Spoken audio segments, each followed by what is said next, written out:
எரிபொருள் விலை உயர்ந்தது. இலங்கை பெட்ரோலிய கூட்டுத்தாபனம் 2026 மே 2ஆம் தேதி நள்ளிரவு முதல் அமலுக்கு வரும் வகையில் எரிபொருள் விலையில் மாற்றங்களை அறிவித்துள்ளது. புதிய எரிபொருள் விலையின் அடிப்படையில் ஆக்டேன் 92 ரக பெட்ரோல் 12 ரூபாவால் அதிகரிக்கப்பட்டு ஒரு லிட்டரின் புதிய விலை ரூபாய் 410 இப்போது நிர்ணயிக்கப்பட்டிருக்கிறது என்பதுவே இந்த செய்தியாக அமைகிறது. ஆக்டேன் 95 ரக பெட்ரோல் 15 ரூபாவால் அதிகரிக்கப்பட்டு ஒரு லிட்டரின் புதிய விலையாக ரூபாய் 470 நிர்ணயிக்கப்பட்டுள்ளது.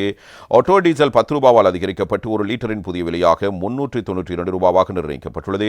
சூப்பர் டீசல் 15 ரூபாவால் அதிகரிக்கப்பட்டு ஒரு லிட்டரின் புதிய விலையாக ரூபாய் 458 நிர்ணயிக்கப்பட்டுள்ளது. மண்ணெண்ணெய் ஒரு லிட்டரின் புதிய விலை ரூபாய் 265 நிர்ணயிக்கப்பட்டுள்ளது.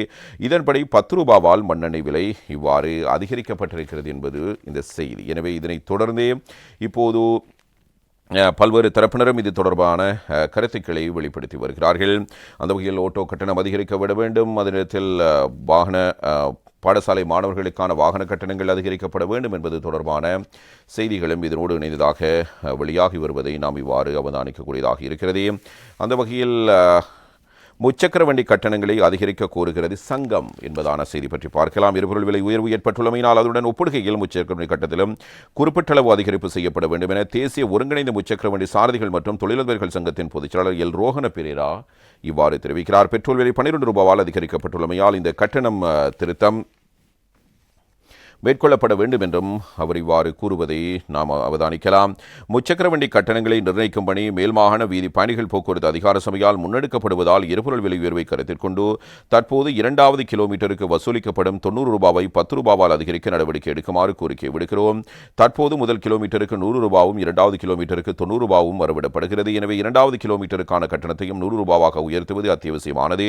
அதற்கான நடவடிக்கைகளை எடுக்குமாறு கேட்டுக்கொள்கிறோம். அதேபோல முச்சக்கர வண்டி உரிமையாளர்கள் தமது தொழிலை முன்னெடுத்துச் செல்லும் போது எரிபொருள் கட்டுப்பாடுகளால் கடும் சிரமங்களை எதிர்கொள்வதால் எரிபொருள் ஒதுக்கீட்டை அதிகரிக்குமாறும் அவர் வேண்டுகோள் விடுத்திருக்கிறார்.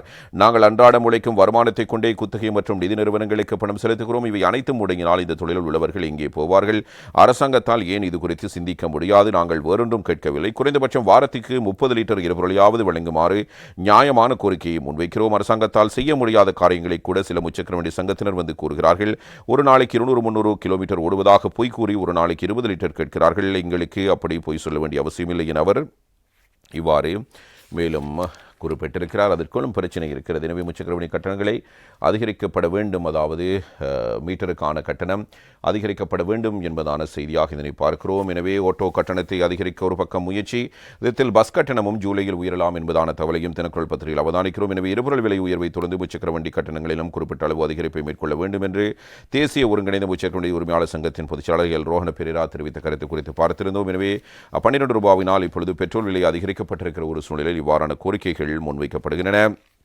அதே நேரத்தில் பஸ் கட்டணமும் உயரக்கூடிய ஆபத்து இருக்கிறது. அதனை மையப்படுத்தி இந்த தகவல் இவ்வாறு தினக்குரல் பத்திரிகையில் வெளியாகி இருக்கிறது. எனவே மேல் மாகாண வீதி பயணிகள் போக்குவரத்து அதிகார சபையினால் முச்சக்கர கட்டணங்கள் நிர்ணயிக்கப்படுவதால் எரிபொருள் விலை உயர்வை கவனத்தில் கொண்டு தற்போது இந்த அதிகரிப்பு வேண்டும் என்று ஏற்கனவே ரோஹன பெரேரா கோரிக்கை விடுத்திருந்தார். இதே நேரம் டீசல் விலை அதிகரிக்கப்பட்டுள்ளதால் பஸ் சேவையை நடத்தி செல்வதில் பெரும் சிக்கல்களை எதிர்கொண்டுள்ளதாக இலங்கை தனியார் பேருந்து உரிமையாளர்கள் சங்கத்தின் தலைவர் கெமுனு விஜயரத்ன தெரிவிக்கிறார். இவ்வாறு இருப்பினும் இப்போதைக்கு பஸ் கட்டணத்தை அதிகரிப்பதற்கு எதிர்பார்க்கவில்லை என்றும் ஜூலை 1ஆம் தேதி வருடாந்த பஸ் கட்டண திருத்தம் நடைமுறைப்படுத்தப்பட உள்ளதால் அது தொடர்பில் இப்போதைய தங்களால் தீர்மானம் எடுக்க முடியாது என்றும் அவர் குறிப்பிட்டிருக்கிறார்.